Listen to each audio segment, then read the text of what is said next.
Hi everyone, my name is Natasha, and today I'll be taking you through our EQ Lunch and Learn. I'll be stepping in for Mucha Mulingo, and I hope today we're going to have a phenomenal time. As today I have three amazing guests, and then also the topic is just wonderful, and I can't wait for us to have an interactive session. So, our episode today, the theme is the intersection of EQ and ethical business practices. In today's rapidly changing world, businesses are increasingly recognizing the importance of a sustainability and corporate social responsibility, that is CSR. These are not just buzzwords, they are essential components of a successful and ethical business strategy. But how can organizations truly integrate these principles into their operations? So, before I just dive in into more of what we're talking about today, allow me to introduce my guest that I am with today. And the first one is Justus Ombok. Hi Justus, how are you today? I'm good, Natasha. How are you? I'm great. Um, I just wanted to give a just brief overview, but I also have just one question before I introduce you. On your LinkedIn, you call yourself let me get the exact word. Something nomad. I want to have the exact word. That is your the intellectual nomad. Yes, that's the word I was looking for. How did you come up with that name? Okay, so for me, I think everybody strives to put in into LinkedIn what they are doing or what they are known for. For Mm-hmm. me, it was a case of how would I better describe myself, and it came from the point that mostly I am open to a wide array of thought, ideas, anything new. So I'm quite open to such discussions. So for me, discussions and concepts. So I'm quite open to engaging my mind to think far and beyond new concepts, relearn and learn everything under the sun. So for me, I let my mind do the wandering for me. So that's just how I'd put All it. All right, so let me now just give the audience a brief intro about who Justice really is. Justice is an open minded individual who endeavors to add value in all interactions. Professionally, he is an advocate for adaptability and continuous improvement who values creative and versatile and structured approaches geared toward growing teams and improving institutional and market responsiveness. He currently serves as a business development specialist and has over 17 years of working experience with organizations across East Africa, spanning various sectors including legal, manufacturing, governmental, non-governmental, agriculture, among others. He holds a Bachelor of Commerce degree from the University of Nairobi, where he has pursued a Master's in Business Administration degree in international business management. Eh, just as that is a quite a heavy description. Yeah, you're coming in. In summary, intellectual nomad. Oh, that's a summary of the intellectual nomad. Yes. So I'm just going to add Justice Hano. You can follow him on LinkedIn, and also you can interact with him and also just share thoughts if you have any questions about the topic for today. So the next person I will add on the stage. She's called Ruth Musembi. Hi Ruth, how are you? I'm good. How are you? I'm great. So we're just doing an introduction, and then you are the one who does the communication. Eh? The organization just streamline the communications as they're supposed to be, and just create a gap between people and how will you call it? The people who receive the service and the people who are giving up the service, right? Yeah. So Ruth, I'm just going to introduce you briefly.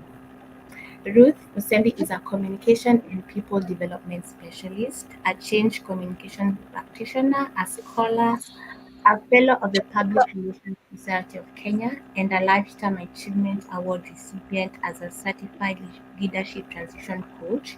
Ruth is on a mission to transform the world through strategic communication and people development.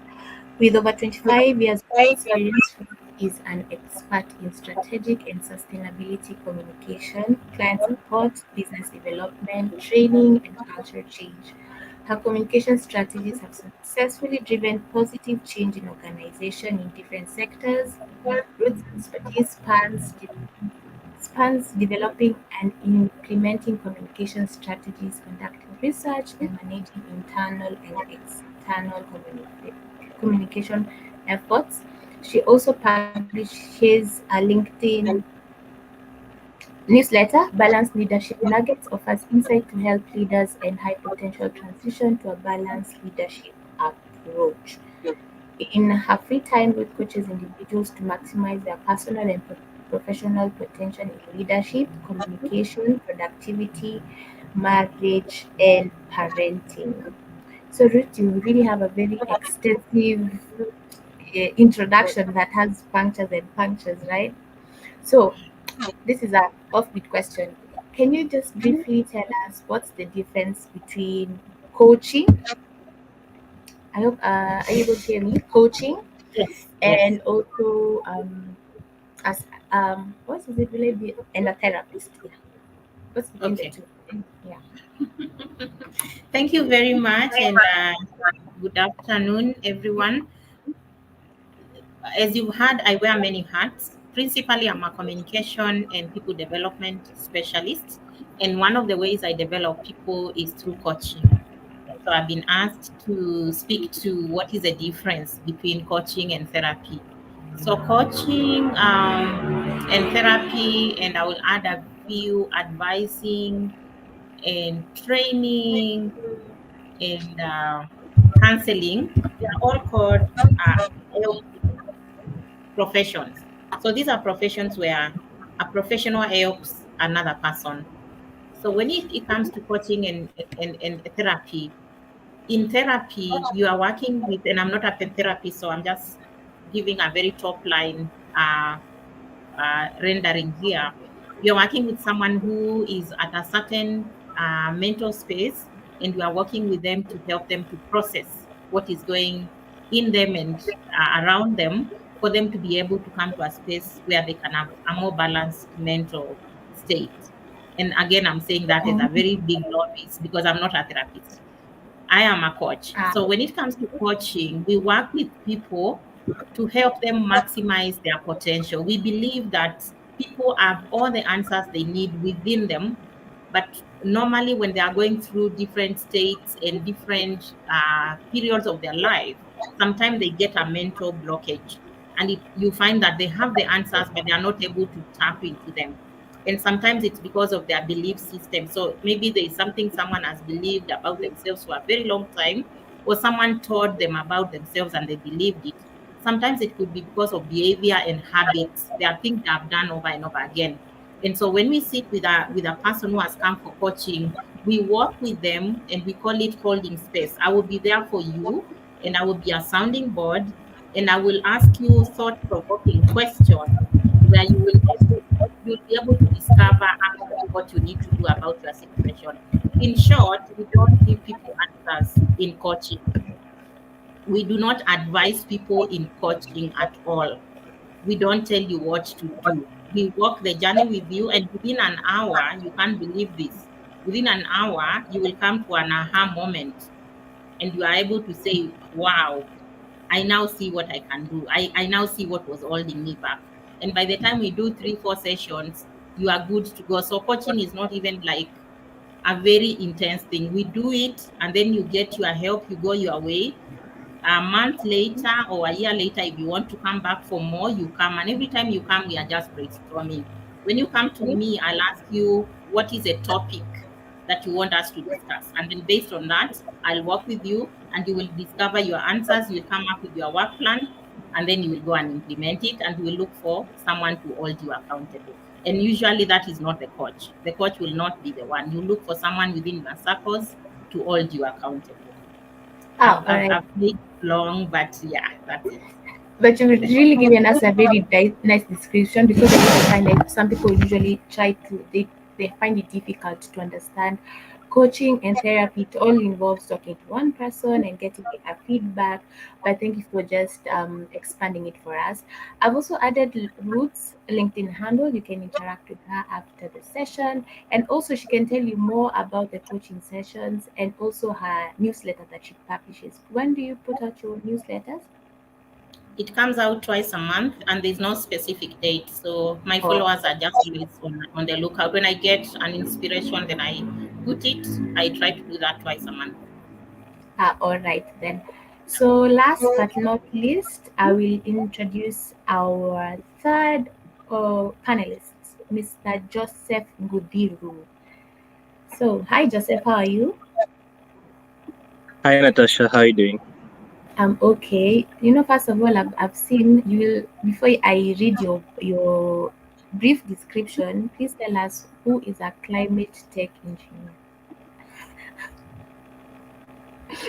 Uh, Hello everyone, my name is Joseph. I'm an engineer by profession. Civil engineer by profession. I also run several startups in the climate space and climate tech space. So when I put climate tech engineer, I was like climate tech, what I'm doing there, and because I'm an engineer, so then I put that two together and made a climate tech engineer. Yeah, I think it's just like how Justice said about digital nomad, just coming up with your own stuff and making it look cute. Yeah, we're adding some sass on it, right? Yeah, definitely. Okay, so let me just give an introduction for Joseph. Joseph is a climate tech engineer passionate about sustainability and transforming livelihoods through positive impact. The presidential awardee for the best innovator in Kenya. His work includes designing the solar dryer being used to revive the country's pyrethrum farming, and a circular economic startup called Hyper that converts water hyacinth, the world's most problematic aquatic weed, into biodegradable alternatives to single-use plastic products. Hyper was awarded the Best Innovation in Nature, Food and Water Systems at COP28. Joseph is also the co-founder of C2, a startup that leverages AI as an early warning system for wildfires, illegal logging, and charcoal burning. And Joseph is an Obama leader at the fourth part of the 40 under 40 Africa.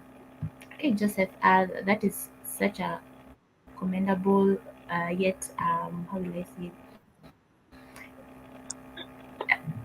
Yeah.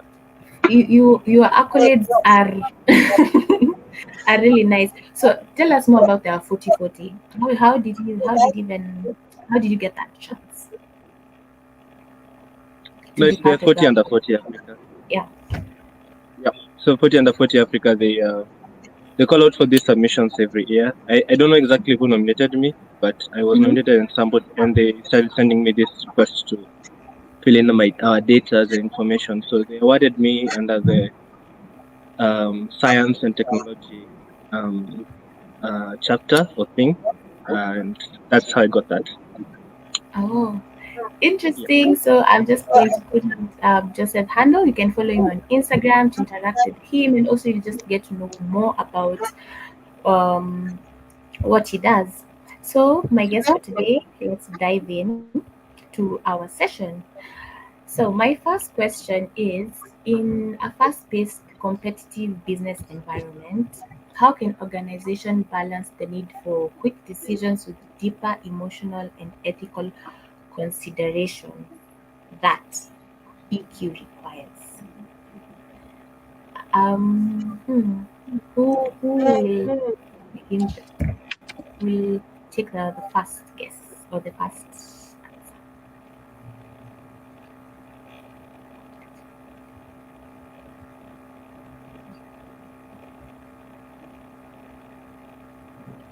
answer? Justin, could you take your first question? No problem. I was about to say ladies first. So I think, in my view, businesses tend to be similar to individuals in the sense that they have a personality, they have a reputation, though they are controlled by actors behind the scenes, which are directors, shareholders, etc., etc. So the only difference between that control and how a puppet is controlled, let's say that a puppet might not have the repercussions a business might. A business can be sued, it can suffer reputational damage, etc., etc. So operating as an individual, in just an individual without blood, without all these things that a natural person has. Businesses need to operate as ethically as humans would. I mean, we have our own value-based systems, and you know that I wouldn't do A or B or C, or I will do this. And if a situation arose requiring me to do X or Y, then this is how I will react. So in the same manner, I believe organizations need to have a value-based system that enables them to make decisions from the get. Now, the most common thing we'll hear about the value of an organization will be its mission and vision. So unlike humans who have learned this over the course of time, businesses might not have that benefit because you are born, you are raised 10 years, 20 years, and then you learn to do things. Organizations are formed, and within a year or two, stakeholders want them to start delivering results. So I think for businesses, it should be key to have strong visions and missions, which are ethical, of course. And these missions and visions should inform the decisions that organizations need to take, which means that if an organization is operating within a certain industry that is volatile, the organization needs to know if a situation arose that required a certain decision, they need to know beforehand which course of action they will take. So the puppeteers behind organizations, the puppet masters, they need to be able to create scenarios and know which will be the right course of action before those scenarios come into being. So when the organization, comparing it to a child that will take about 20 years before they're able to make their decisions, an organization will take, let's say, a few months from inception. If they're lucky, probably a year or two before they have to make certain decisions, and they will not be at a mature stage to make those decisions. So the shareholders, the directors, guided by the mission and vision, need to be able to align certain scenarios to decisions. So decisions need to be pre-made before the situations come across. So, for instance, if we know that at some point in the business we'll have to maybe onboard people, we need to know beforehand, based on our value systems, what are the type of people that we'll be looking at onboarding. Are we looking for people who are intelligent only? Are we looking for a mix of people who are emotional intelligence? Are we looking for ABC? So having a mission and vision helps a business make those decisions at the right point in time. Having a set of predetermined answers to situations also helps. And all these are guided by the values that the shareholders have, ethical values that they'd like to inculcate into the business. The purpose, the mission, the visions also need to be cascaded in the organization, in the sense that those the solutions to problems are not only sitting with the managerial staff and the shareholders and directors. The whole organization structure has to be empowered within their relevant levels to be able to make decisions, so that it's not taking too long to turn around a decision, or we are not waiting for Mr. So-and-so to come to make a decision, etc.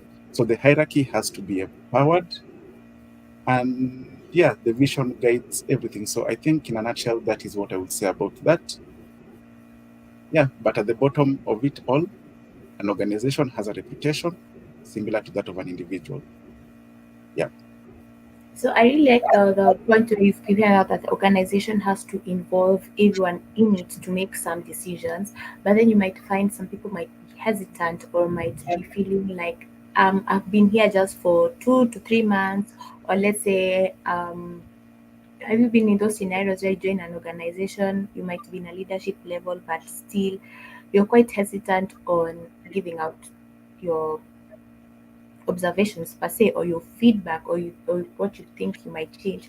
So my question will be to Joseph. Um, what do you think companies can do better to engage millennials or younger generation in their CSR efforts?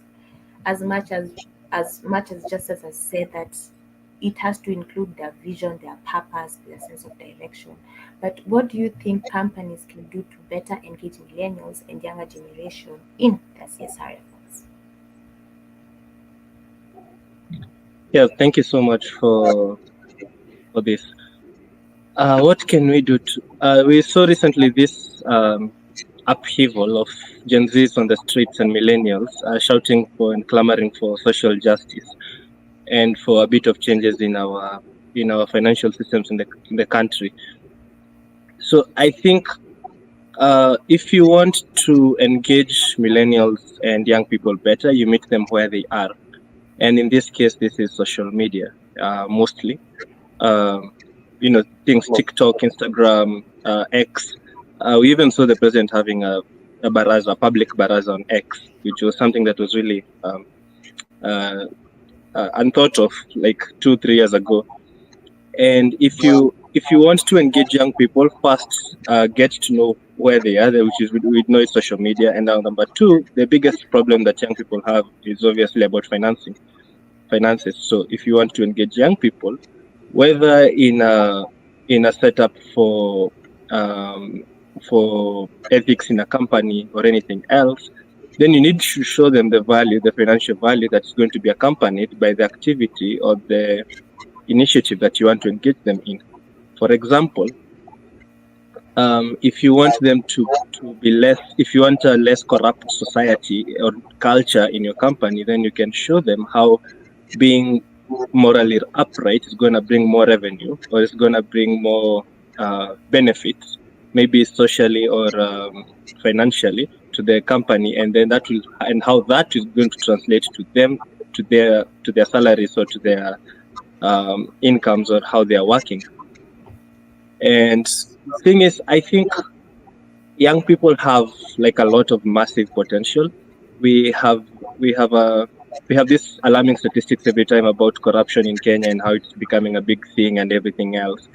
But we also have these alarming statistics of how young people are always continuing to grow in getting into the job markets and everything else. So I think if you want to address these systemic problems in the society of corruption and ethics in the job environments, then we need to start with the young people. And if we are able to also empower young people to become whistleblowers while protecting them, then that also protects the workplaces. Because if I have the comfort that I can speak up against my boss, or I can speak up against a colleague who's doing something that is not upright, and I necessarily won't get fired for it, but something is going to change in the organization, then I think more young people will be engaged in doing that. I really like your points on that. But now, this is a question that I'm going to throw to both of you. But then, yes, the organization has identified its structure, its purpose, its mission, its core values, and everyone in the organization is aligned, right? But then, how do you effectively communicate a company's CSR initiative and ethical business practices to both the internal and external stakeholders? So, yeah, let's say for someone like me, an outside party, how best can a company tell me its vision, its mission, what it stands for, and how well can they give the message for me to relate with them?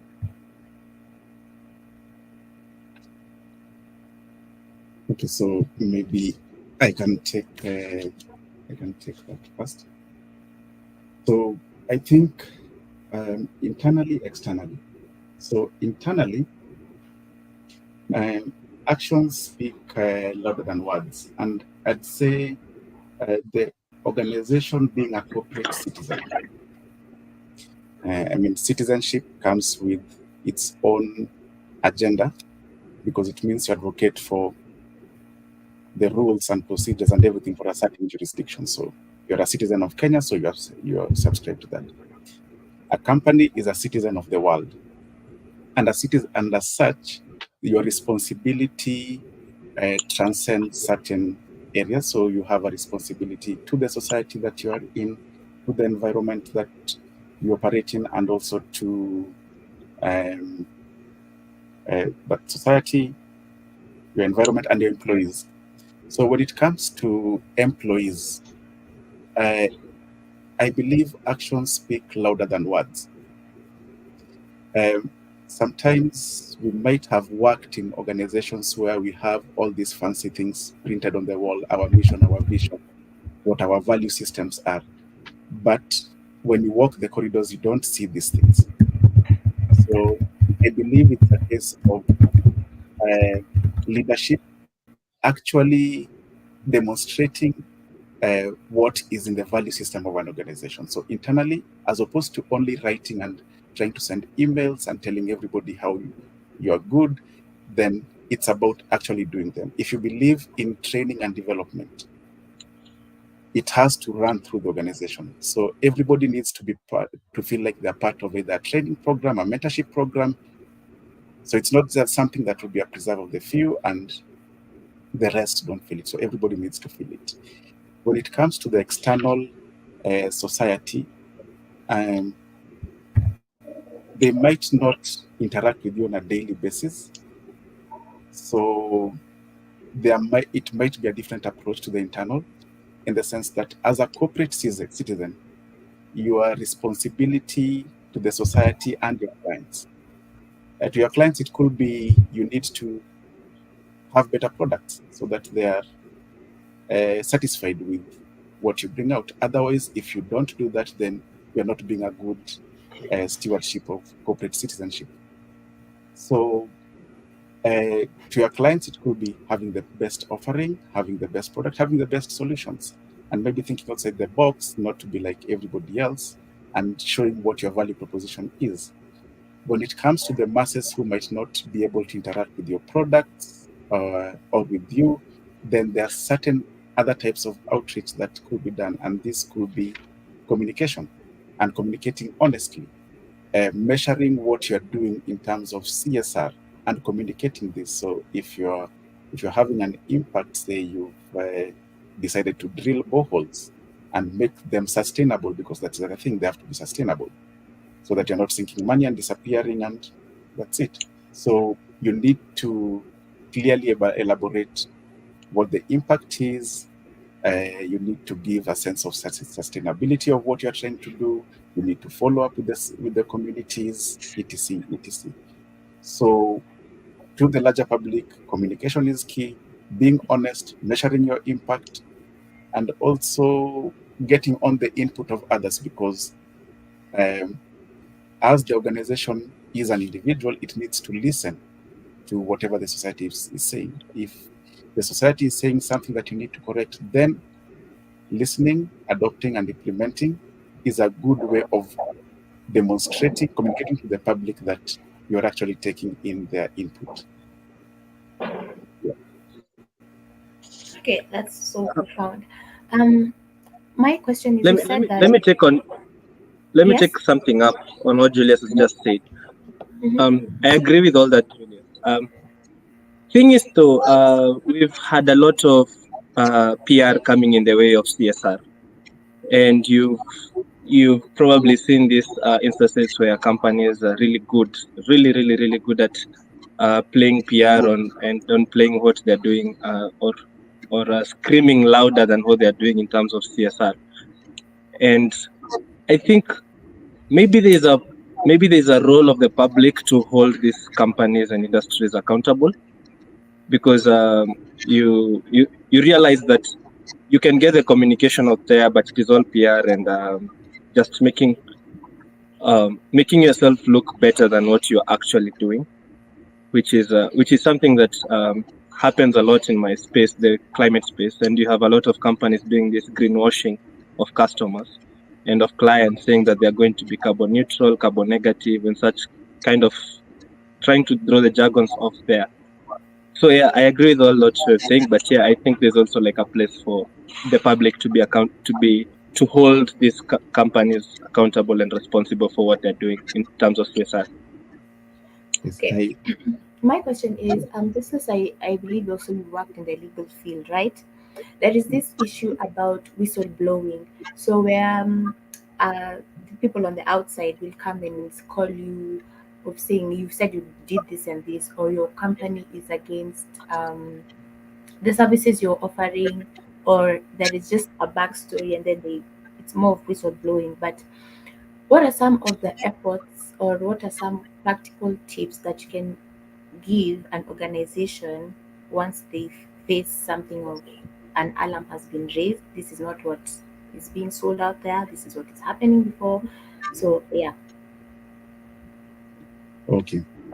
Yeah, so I think number one, if you are operating your organization with the emotional intelligence that it requires, meaning you're empathetic, everything that can be emotional intelligence, and you're trying to inculcate your value system into organizations as one would do with, let's say, their children, then you wouldn't have such situations. So if you're operating ethically, then you wouldn't have situations where you find yourself in such a mess. And as Joseph has mentioned, this issue of greenwashing, it's more or less the same thing we are talking about, where people are giving are putting out false statements to improve their position, or to, they believe, what will improve profits. If anybody finds themselves in that situation, there's a bigger problem. It means that the value system of the organization is misplaced. So, number one, you shouldn't be finding yourself in that position. And the right thing to do, should you find yourself in that position, is to accept that, yes, I find myself in this situation. The morally upright thing to do will be to accept and try to make good of the mess that you have done. The more we try to uncover these things, then it just gets worse. And when you look at things like those situations, sometimes it might not be directly your fault, because you might be selling, let's say, electronic equipment, let's say motherboard or components that go into a certain production system. And maybe your supplier is the one who messed you up and gave you something that wasn't working. So it's not as a result of your doing. So if you are honest about it and you discuss with your suppliers, how can you approach the situation? If they throw you under the bus, then you know what you need to do. You need to cut relationships, and you need to find a different source of getting your input, etc., etc. But if there's somebody who's willing to work with you, then you can find an amicable solution. But if you sourced that product in pursuit of profit, knowing that I normally purchase this component, but because I found another cheaper one that can do the same job, and I'm going to just try it for the sake of trying it, and you don't warn the people in the value chain ahead of you, then that's a you problem. And you need to figure out how you're going to deal with it. Accepting, apologizing, and there are mitigation measures. I mean, if you're on the wrong, you can propose to maybe provide other supplementary services and make good of what you've done. But if you operate ethically, you shouldn't find yourself in such a situation. All right. I want let me jump in, Natasha. I want to pick up from where Justice has left because I think he's like given some key points and some key strategies. Because I think ethics are just a manifestation of beliefs for any company or individual, and ethics is just the sum total of what our values and our morality stands for and what we are. And I think generally inside us, each one of us, we always want to make the good decisions, become the good person, and all that kind of things. But we have these constraints and bottlenecks. Like you want to make the right decision, but you must consider how the impact will be on your career trajectory as an individual and how it's going to play out for your company after making the certain decision. So I agree with all that, and I think it's in our hands to make a collective environment where people can do the right thing, even where there's supposed to be consequences that should, and we can accommodate or buffer them so that they don't get affected for doing the right thing. For example, if when you mentioned about whistleblowing, we have a lot of victimization happening for guys who tend to blow to say what's happening and everything else. So, and that's just a societal issue, and not necessarily about the company. So, yeah, that's just what I want to add on. Yeah, that's a very good and insightful add-on, which will actually bring me to my next question. During the Gen Z revolution, we saw so much about how they are asking for accountability, and this also came in the sense that um, where there were those GoFundMe drives, they actively put out that this and this is how it's being used. This is what the money was used, and this is where it went to. So, do you believe that with strong CSR programs have a competitive advantage when it comes to attracting millennial talent? And why do you think that it's a factor in itself for it to attract someone who's looking for an opportunity at an organization? Do you want to go first, or can I first start? Julius. No, feel free Yeah, to- just so you can take it. Okay, no worries. I think for the millennials and for the Gen Zs in this case, there is a study that was done.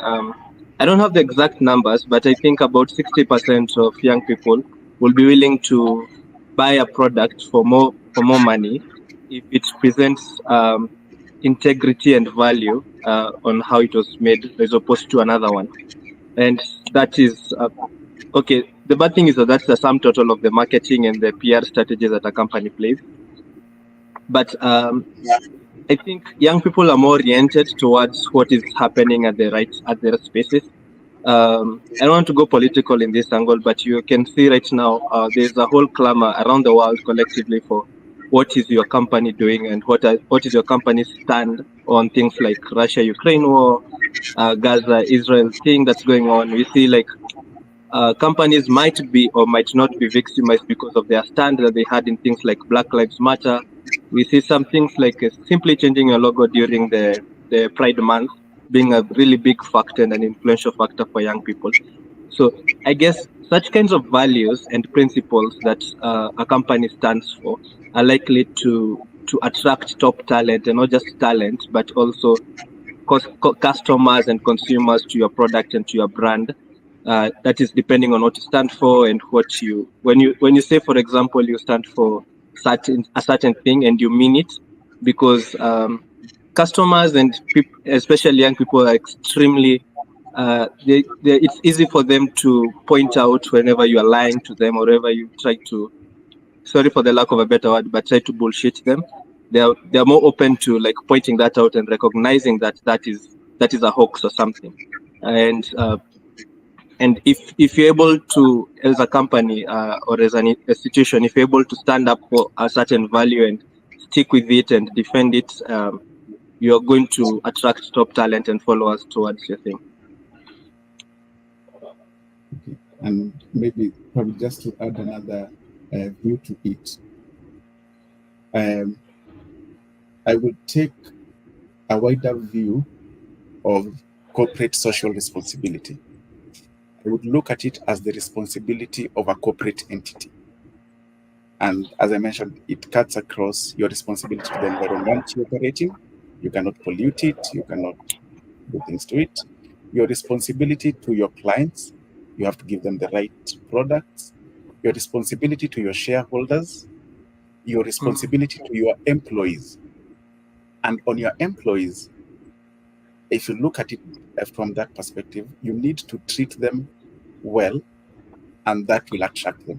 Because you've had there are rankings out there. There are things about great places to work. There's a category ranking for it in some international awards and directories. And there are also some employers who might not be in that league, but people will say, if you're in the banking industry, you're better off working with X. If you're in the insurance industry, if you're in the flower sector. So those things, they are as a result of corporates being responsible enough to their employees to have things like a positive work environment, which probably a good salary might not be exchanged for. Some people are being paid well enough, but they're still living. But in some places, you advertise a job, you'll never get you will rarely get an application from people within a certain organization because they are home. So if a corporate is responsible enough to its employees, then you will definitely attract the right talent. Yeah. So what means is that so does it answer the question that ethics is something that a company has to drill down to their employees? Okay, drill is more of a harsh word, but my question would be like, let me just rephrase the question. What would be some of the challenges that companies face in ethical practices and CSR into their business models, and how can they overcome these challenges? Like, for instance, you mentioned that you have to be emotionally intelligent to know that this is wrong, this is right. But is it that more of an employee standpoint on a personal view, or is it something that the company has to constantly remind us? And what are the challenges that comes with it? I think when it comes to ethical practices and integrating this, I think it starts from the top. It starts from the top. For the entity to be ethical, leadership needs to demonstrate that they are ethical. It's not only enough to have it in a wall printed somewhere or in some policies. It starts from the top. If leadership is, the employees will be. But if the employees see leadership cutting corners, then they will be encouraged to do so. And when it comes to integrating this into the business model, what I see as some of the challenges is, let's say, vision. If you lack a vision, then it will be difficult for you to integrate ethics and CSR into your business model. If you don't, there could be a mismatch between what you're trying to do and what you need to be doing, in the sense that your vision says one thing, but you're finding it hard to keep up with your vision. Then that is a mismatch. Then you need to realign yourself. But there could be also no vision whatsoever. So it means that you have no standards because you have not set any. So you need to look at what the initial vision was, what your thoughts were when you're starting your business, and where you are at, and what you need to do. There could be also a challenge that prevents you from integrating your practices and ethics. The drive for profitability. You could be so much focused on profitability or retaining income that you want to cook your books. So you want to cook your books so that you don't pay your taxes.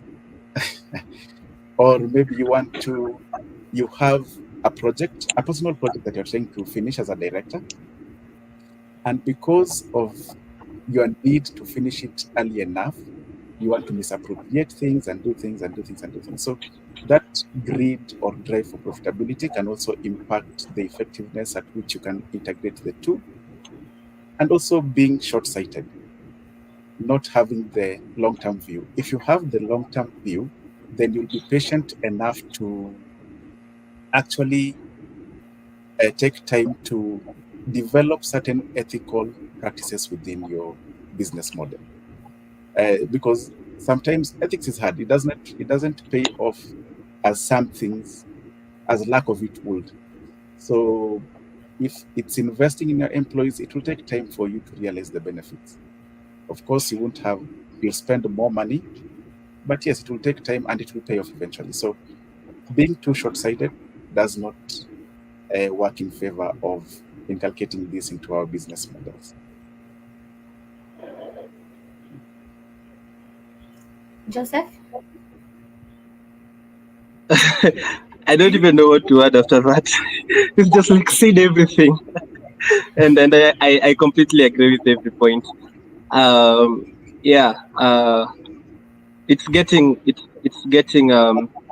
It is a really good investment to do the right thing, because it will always pay off at the end of the day, at every given time. Cutting corners will only take you as far as that, only cutting corners. And if you have a long-term plan or strategy as a company or as an institution, then you need to make forward-looking decision. And you're like, if I make this decision right now, what will be the repercussion of this 10, 20 years from now? We've seen even big names in the political space or other companies being in trouble and in a hot soup because of some silly mistake and some silly decision that they did a couple of years back. And it all goes back to, doubles down to, what are your values? What are you willing to stand up for, even when things are thick and tough? And you're willing to put that up as an investment and say that 10 years down the line, looking back, I'll be proud of this moment. And I think one gold standard to look at it is that if what you're doing right now was published in the press, will you be proud of it? Exactly. And just to circle back on that, one of the people I always discuss things with, I used to say that a lot, is whatever you are doing, if it were to be published on a billboard, will you be proud of yourself? Yeah. And, we do have, similar to individuals, you have individuals with good reputations, bad reputations. You'll naturally drift towards individuals with a good reputation. And the same happens for organizations. An organization is just a human being without the blood, the heart, and everything. So if your organization has a bad reputation and a bad personality, and it's something that is built over time, you cut a corner today, tomorrow you cut 2 corners, the other day you cut 3 corners. And at the end of it, you have a bad reputation. So if your reputation is poor, it definitely will not support your future growth.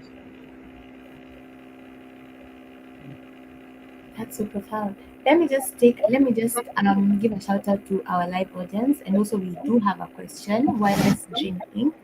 She says, "CS hi, let me just pull it up. Hi, Natasha and Justus and Joseph. Such a fantastic conversation today. What are some specific examples of companies that have successfully integrated sustainable CSR strategies into their culture?"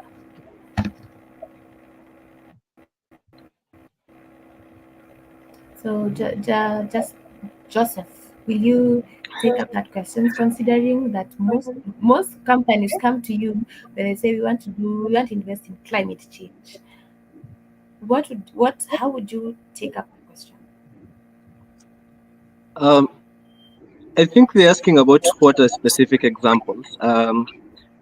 There's some companies that I really love what they're doing. One of them being Apple. And the whole sustainability department around it. And if you And there's a really beautiful video behind what Apple is doing towards their 2030 sustainability goals. Of course, there's a lot of disputes and a lot of discussions and debates about it in the space. But if you really look at it on how they want to produce sustainable products, that's really, really, really exciting. And my perfect example is IKEA for the home furniture. Locally in Kenya, I'm not so sure because I know a lot of greenwashing examples that are happening. I don't want to bad shame some companies here. So I'll just rest my case in the Kenyan space. But they are really good examples if you look far and wide enough. And the thing is, you can always because results never lie. Companies are going to lie in their reports. They're going to lie in their marketing schemes and everything else. But the results, 2-3 years down the line, you can always look back and say, that was a lie, that was a hoax, and we're always going to use that as a case study of how not to do something. We saw an example with Boeing and them lying about everything else when it comes out in the public. And there's several good examples, there's several bad examples, and I think it's up to you to choose what you want to follow. Maybe Justice can take up. I think locally, I will think of entities such as Dettol and things like the Dettol Patron. And these are just the things that we are seeing. There's an institution called the Dance Center. And what else comes to mind? Stanchart with their marathon. Now, when I look through this, what comes to mind is how these people, as Joseph said, how you've been able to track your successes and report them. I think in Kenya, there might be a lack of ideas and creativity on what CSR is. I think if you look at the whole CSR field, CSR, corporate social responsibility, to your clients, to your environment, to your employees, to everything. And it's all those. So you can pick any of those fields and play in it. For some, it's more direct than others. Now, some companies will translate CSR as environmental. And they want to plant trees. So you'll go somewhere, plant your trees. You'll never visit those trees. You'll never know if they are watered or not. The next time you'll go to the same place and plant trees. So the ones that you planted earlier disappeared. Probably they died off because of lack of maintenance. So I think the thing in having a successful CSR engagement is being empathetic, applying emotional intelligence. When you go into a community, let's say to do a good thing, you have to engage with them, understand what their challenges are, see what the better outcome will be, engage them on what that outcome looks like. One of my colleagues who we worked with gave me a story of how they went to dig boreholes in one of the nomadic areas. And they went. There was, of course, a water problem because the ladies in the village used to travel long distances, rivers, we know the story.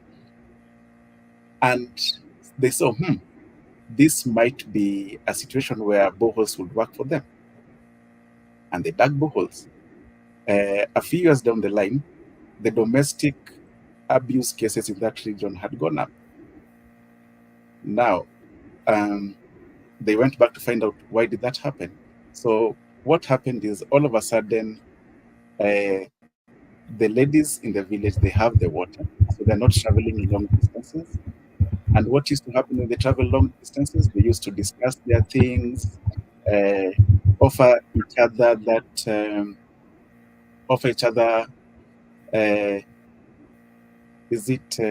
therapy as they were walking. The gentlemen in the community also used to go to look for pastures for their animals. And now because there's water, they can plant the feed and they can do all that. So now these two persons now find themselves in a situation where they have nothing to do all day because they have water, they have food, they have everything. So they're in each other's businesses for most of the time. So what ends up happening? Quarrels are abound. So when they were trying to solve a problem, yes, they solved it, but they created another problem. So in doing your CSR, you need to identify why you are doing it. What are the how sustainable can it be? If it's not sustainable, then you might want to do it. Because also I see people also going to homes, children's homes, and using it as CSR. It's a good thing to give. It's always a good thing. But these are children who are also dealing with abandonment issues. They've been abandoned. So you go there and you're there in year one and you disappear for another 5 years. And you went there, gave them a very good talk and gave them things, and then you are not to be seen again. So it also affects these people, because the more people come, then they're used to, people will always come and leave, come and leave, come and leave. So what is the thing you can do to make it more sustainable and not make your giving a one-off? So you have to think of, so in closing, you have to think of which area do you want to play in environment? Is it employees? Is it clients? Is it shareholders? Because you have a responsibility to all. Then be empathetic in what you're doing. Apply some emotional intelligence. Discuss with who is the beneficiary and see how you can make this more sustainable. And you might just have a good CSR initiative. Joseph, I know we dropped you off there.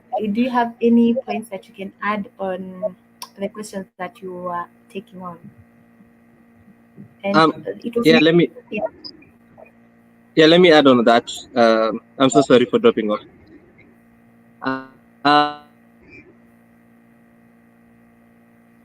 Yeah, actually, it's not environment mostly, but during my internship at L'Oreal, we did some certain project at Nice and Lovely, the lotion. And the thing was, so if you bought a Nice and Lovely lotion bottle, 5 shillings of that sale was going to the proceeds of 5 shillings per sale was going to help in some initiative to keep girls in school and to help paying off for their school fees. And that was a really, really, really brilliant strategy. So we work together with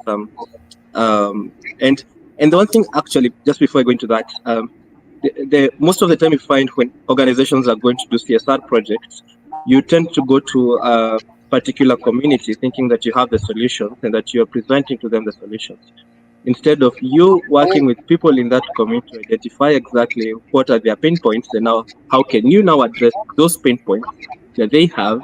And you also would be interested to know if there's anyone else who's tried to do that, to address whatever you're trying to address, and what are their success rates, what did they fail at, or what were they good at, and how can you pick up from there. It is futile to try and reinvent the wheel. Doesn't work.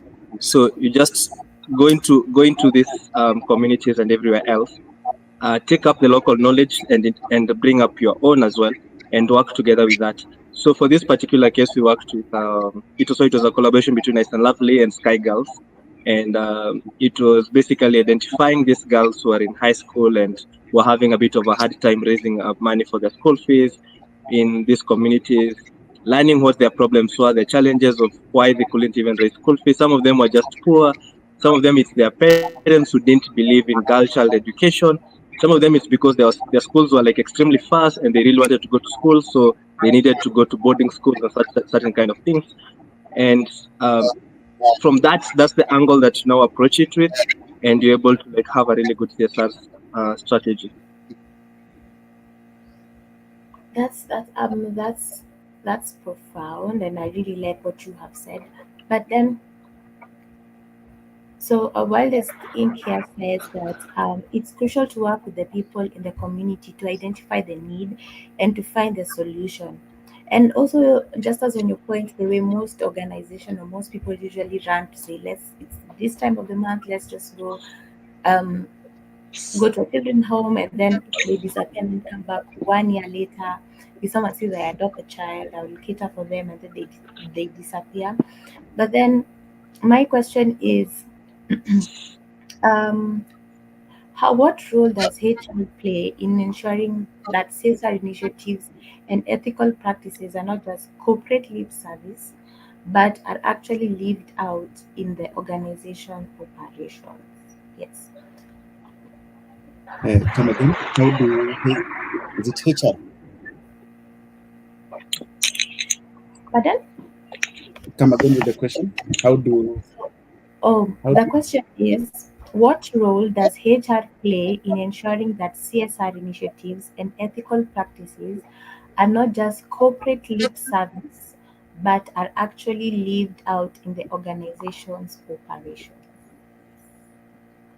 okay? So uh, first off, I will say um, things like CSR might not be best suited to sit within individual teams. It might be better off, and some people do this, might be better off if they're informed through committees. So you have representation from HR, you have representation from your marketing teams, from the leadership, etc. etc. So as the stewards, wherever the responsibility lies, as the stewards of CSR, be it HR, be it a committee, now there's a bigger responsibility, as has been said, to engage with the community. Let's say it's a children's home. It might be that we are giving things this December for Christmas season, but HR or whoever is responsible for that should not let it die at that point. It could be that we have a consistent program. We are working with the XYZ Children's Home, and we need to develop a good engagement plan with them, which might not always involve giving. It could be that we are giving this Christmas. Come January, we'll just go and spend a fun time with the children. We'll go in there, bring a few games, play some football, some netball, and just play with them and give them that sense of family.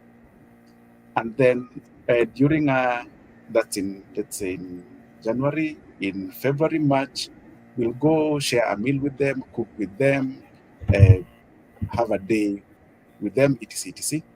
On a certain month, it could be we'll have a few of them come to our offices and see how we actually work, who we are, what we do. So it's the responsibility of the stewards to know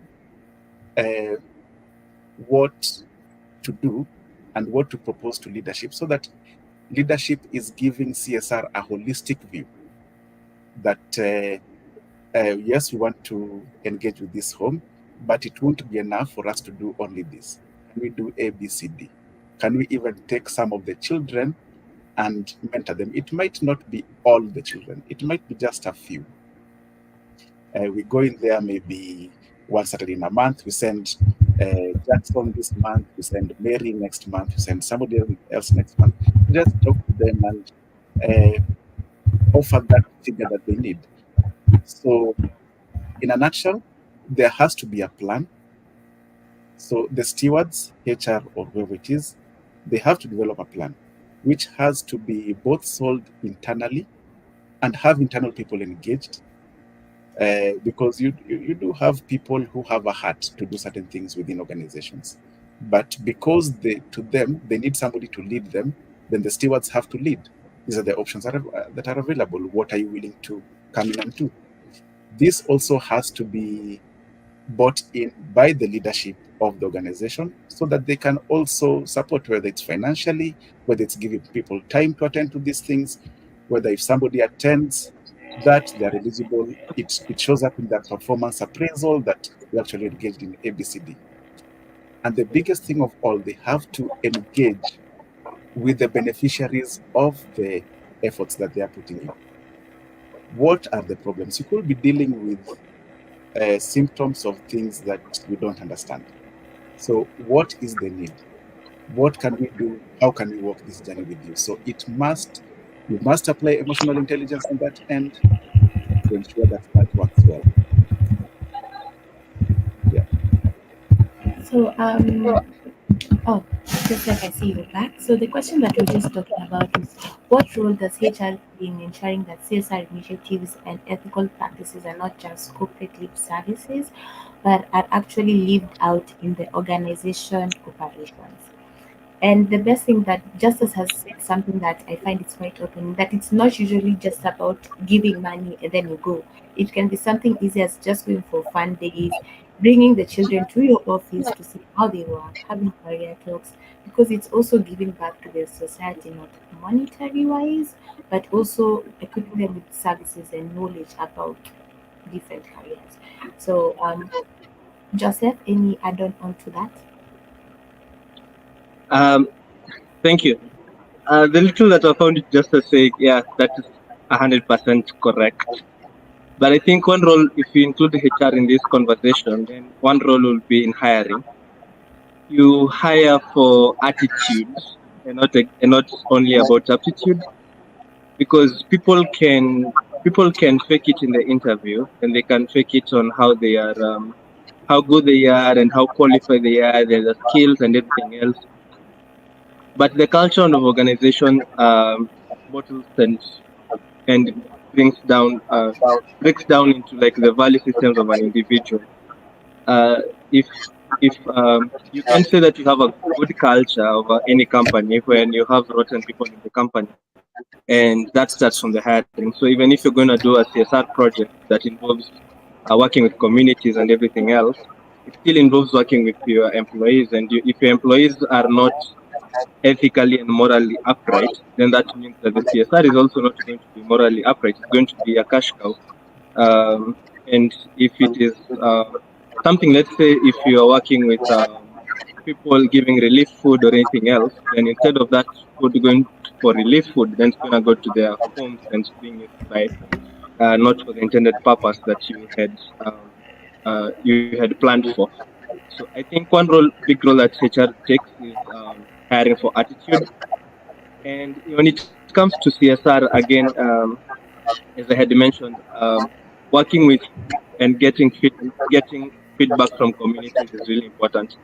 And also there is the need to do constant evaluation of what you're doing, and getting to know if it is actually really creating any impact at all, or it's just a lip service, and how much impact are you creating, and is it worth whatever you're putting in? And I think those are the few things that can be done from that angle.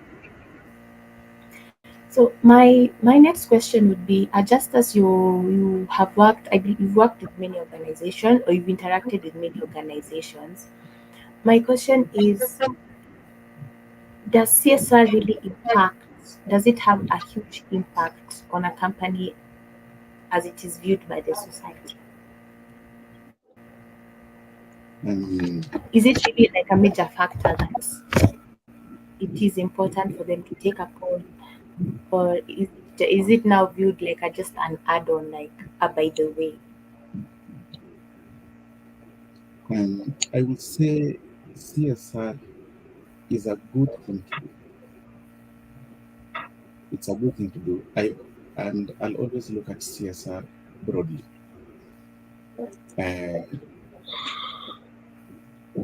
Most people locally would look at CSR from a society perspective, what you're doing with society. And yes, when it comes to what you are doing with society, separate from employees, shareholders, ECP clients, it's a good thing to do. And it does enhance the perception of an organization. Though, as I've said, I think there might be just a lack of creativity in what the options are within CSR. There's a lot that can be done. An organization is similar to a human being, and whatever we do as CSR, whether it's black tags or educating someone in the village or doing ABCD, a company can also do it with so much. And even things like just offering a mentorship opportunity. That is CSR, and engaging with the society. And sometimes you don't have to shout so much about this, because people will see through us. As Joseph has said, greenwashing. People will see through what you're trying to do. It's good for us to interact with the society, because organizations are part of the society, they benefit from society, and all these things. So I do believe that it enhances the perception of an institution.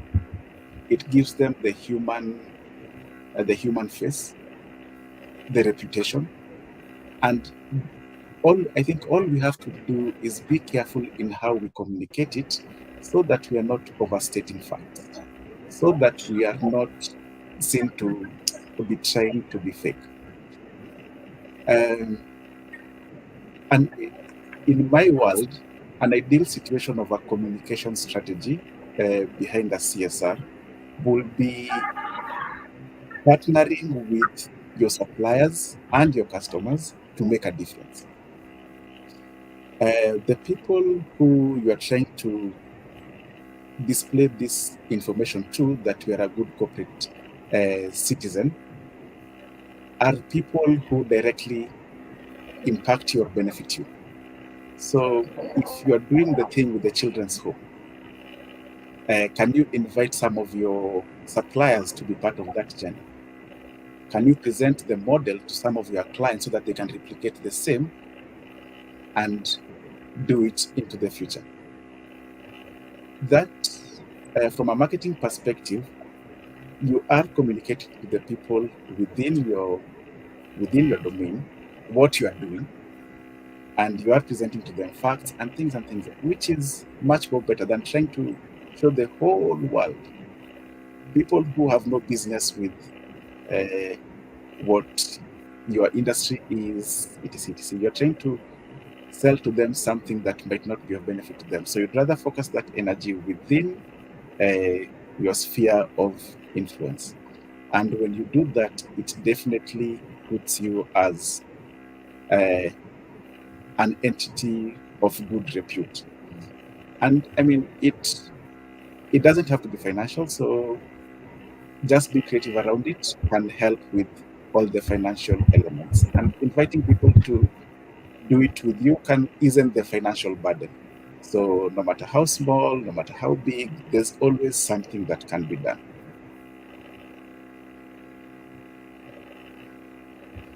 Joseph, any take or any add-on on what Justice has said?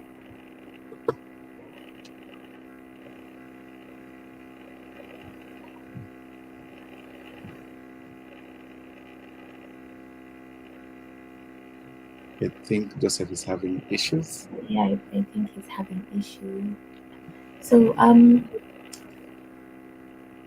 you've just brought in the light that CSR is not something that's just supposed to be money based, that also small organizations and startups can also partake in doing CSR by just offering the services or the skill that they've learned to impact children. But my other question is it will go in the line of consumerism. In your view, how has the rise of conscious consumerism and social responsible investing influenced how companies approach CSR and ethical business practices?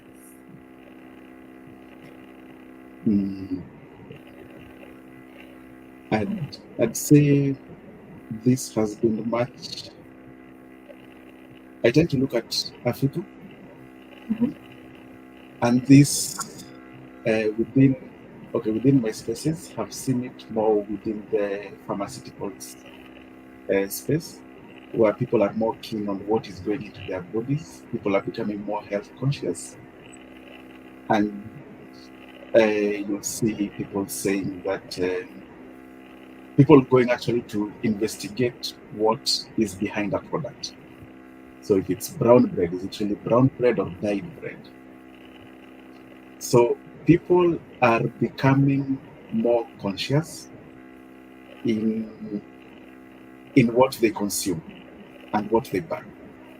So as we are more conscious of what we consume and buy, it means that companies and the investors behind them are getting more conscious of what they are producing and availing. And with the recent rise, say, in ESG, environmental, social governance, even the financings that we will soon be seeing in the market, let's say in the few years to come, we'll see more institutions willing to finance people who are socially responsible, more accountable, people who are more green. So, and where financing goes, economy also shifts to that direction. So, if I think it's the responsibility of companies to know where the market is going in terms of the preference to become more ethical, more environmentally friendly, and even create more friendly workspaces. I mean, I wouldn't be proud to be associated with an organization, say a bank, where people are overworked, the level of mental health concerns are so high. You have cases of people committing suicide. I mean, I wouldn't want to be involved with such an institution. I wouldn't want to support their profitability. So if I would rather be involved with an institution that is more ethical, that focuses more on the full circle CSR, from clients to employees to environment, etc.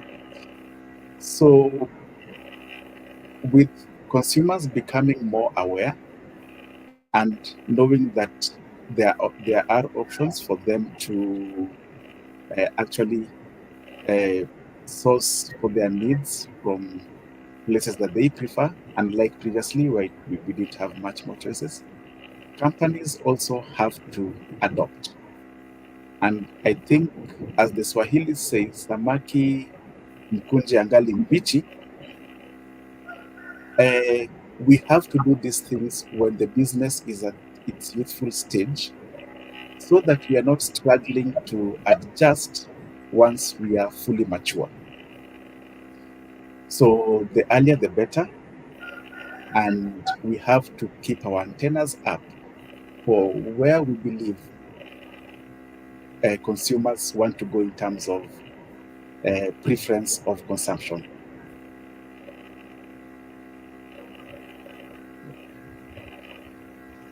Joseph, any take on that? Yeah. There's so much that's happening in this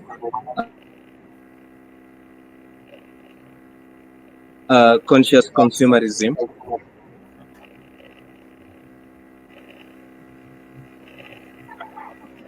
Okay, so there's so much that's happening.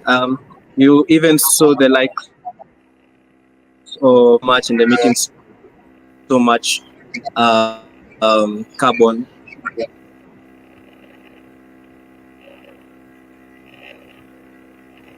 It seems that we are losing him. I think it's the issue with the connectivity. So as Justice wait for Joseph to be Can you back. hear me? Now he's back. Or maybe you can turn off your video. Maybe that will Hi, Yeah. I'm so sorry. Yeah, I'm saying there's so much that is happening in terms of climate consumption.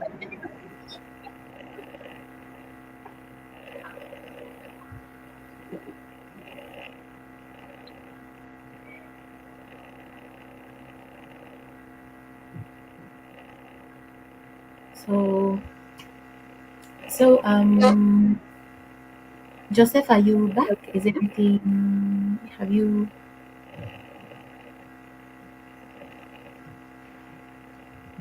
Yeah. Can you hear me well? Yes, we can hear you. We lost you, so we didn't really get the point that you're putting across. Yeah. Okay, good. I'm saying there's a lot of climate conscious consumerism going on. I was giving an example of how someone like Taylor Swift was being asked online about why her emissions are being high. She's flying everywhere. We've seen and we have seen this a lot of hashtags of boycotting certain products or boycotting certain brands because of what they stand for and what they represent. A good classic example was what we had in Kenya some time back, when we had a brand that couldn't buy potatoes from Kenyan farmers to make chips. And it went uproar and people started boycotting them and they had to change their stance. And now I think now they're buying from Kenyan farmers. And that was something that was really good because the consumers are conscious about how supply chains are working globally, how they're getting what they're getting to deliver to them. We've seen companies as big as Amazon being held accountable by their customers and their clients about the decisions that they're making as a company in terms of their sustainability values and everything else on that line.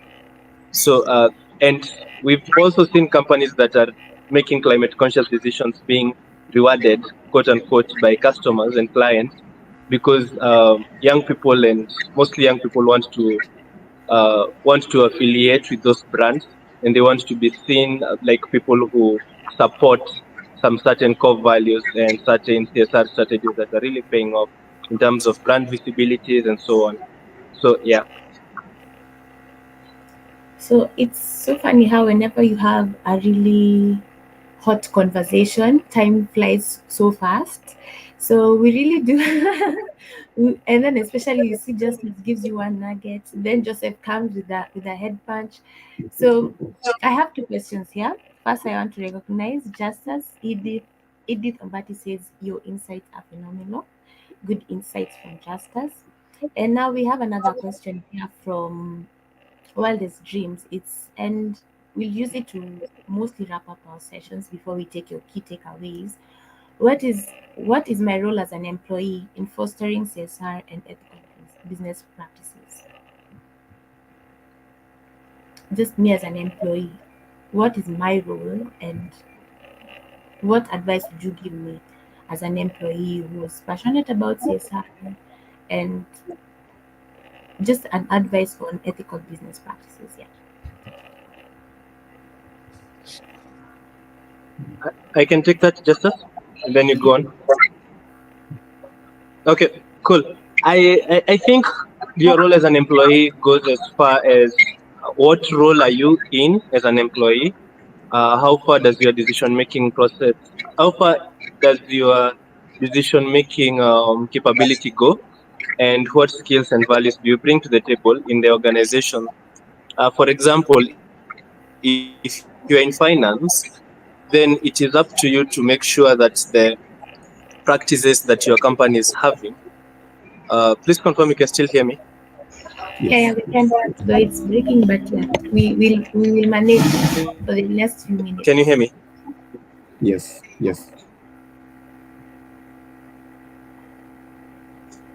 Seems we've lost him again. Okay.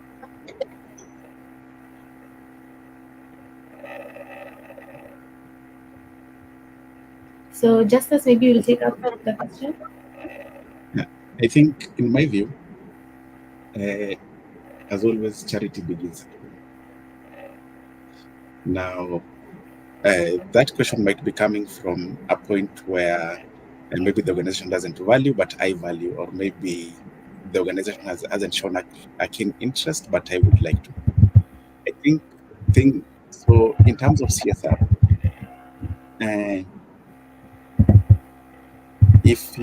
I always tell myself, if I look up and see nobody doing anything about it, then I know I'm the one who's supposed to do something about it.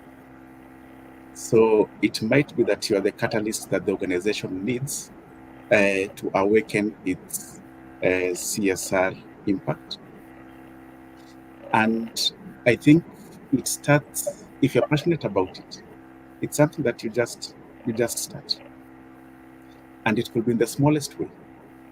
And I believe, if let's say if I were running a business and that wasn't a focus of mine at the moment for other reasons, maybe not even because I don't want to do it, maybe because I don't feel I have the time and it will take a lot of investment time wise, and an employee comes and tells me, by the way, I visited this home, I did ABCD, and I think I did the job well, I can actually tell them, that's fantastic, well done, how can I support you? So you might find that some employers don't have the time, but they are willing to accord enough support, be it time, be it financial, be it something. They're willing to let you have some time off to do that, as long as you're representing the company. So I will say, see what you can do, how you can do it, get started, report back, and measure the appetite. So don't start in a big way. Should you not get support, then you're caught in between a rock and another rock. So, but yeah, get started. When it comes to things like ethics, ethical business practices, ethics is usually big on my agenda.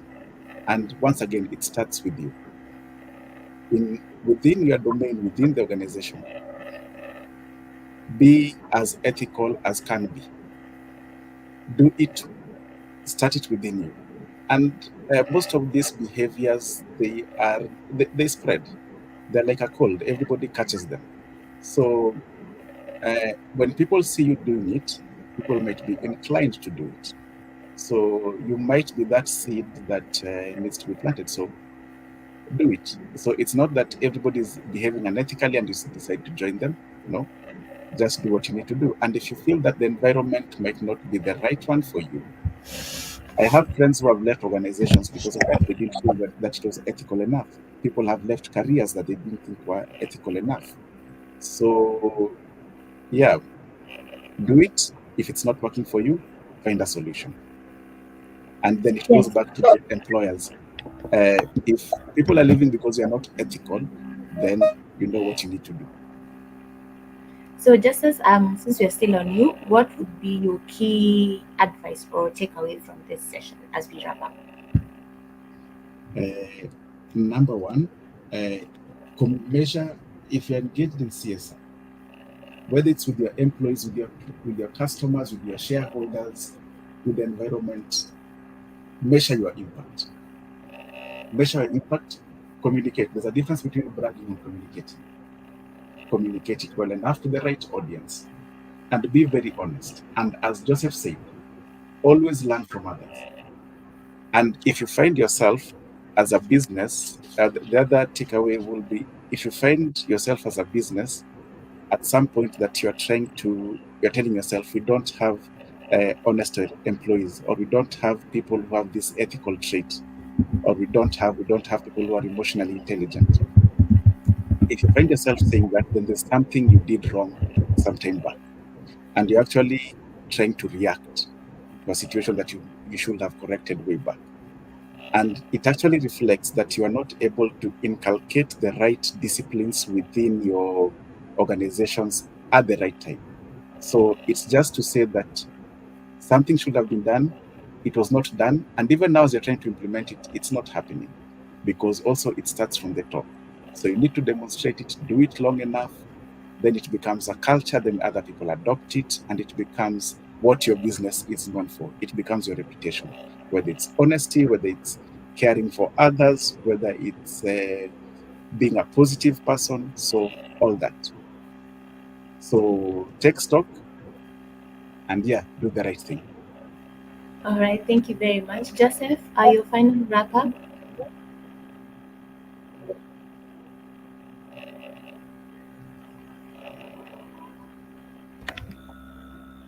It seems that also we've lost him again.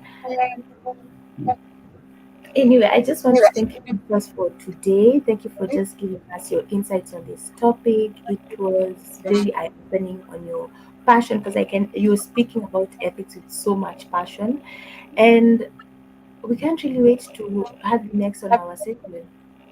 But now we lock on ethics. Yes, and We'll call it ethics. So I will just again add Justa's handle on our screen so that you can follow him on LinkedIn in case you have any questions that you would want to ask him.